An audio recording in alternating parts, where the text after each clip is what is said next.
Sarah didn't believe in fear, not the kind that lives in empty rooms. She was a nurse. She'd seen the worst the world could show. But that night, fear came quietly, not with screams, but with silence. She had checked into the old Willow Crest Hotel after 3 straight days of work. She just needed a bed, a shower, and sleep.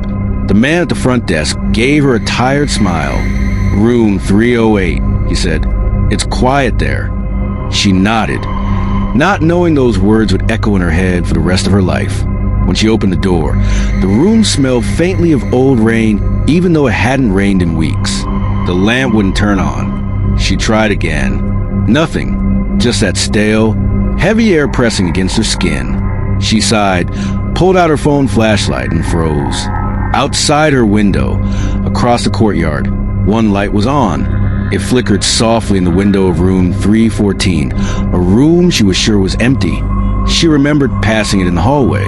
There was a chain across the door, a "Do not enter" sign. She told herself it was nothing, just old wiring, maybe a caretaker. But then she saw a shadow, a figure moving behind the curtain, slow and deliberate. Her heart thudded once, hard enough to hurt.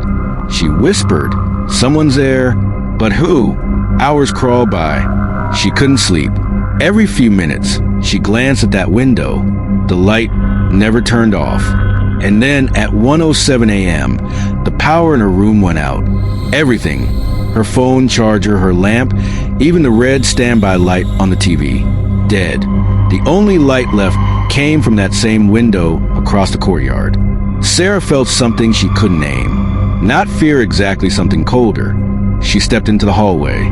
The air was heavy, the lights buzzing faintly before flickering off. Then a sound, not loud, just wrong.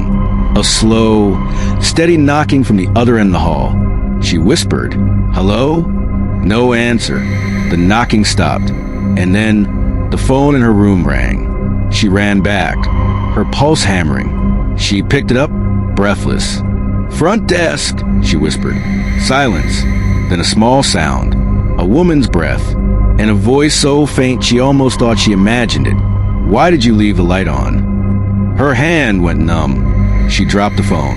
When dawn came, she packed without looking back. At checkout, she asked quietly, "Who's staying in 314? The man behind the desk looked up sharply. "No one," he said. "That room's been closed for years. The fire, no one goes in there." Her throat tightened, but I saw a light. He shook his head. "That light doesn't work." Sarah didn't argue. She just left. But that night at home, she couldn't sleep. At 1:07 a.m., her phone buzzed once. An unknown number. No message. Just a single notification. Light on. And when she turned her head toward the window, she saw it. Across the street, in the apartment opposite hers, one light glowing. Room 308. She stared until her eyes burned. Because sometimes the things we run from find a way to follow us home. And sometimes the lights that stay on aren't for the living. This is the Dark Diaries. Kindly like, share, and subscribe.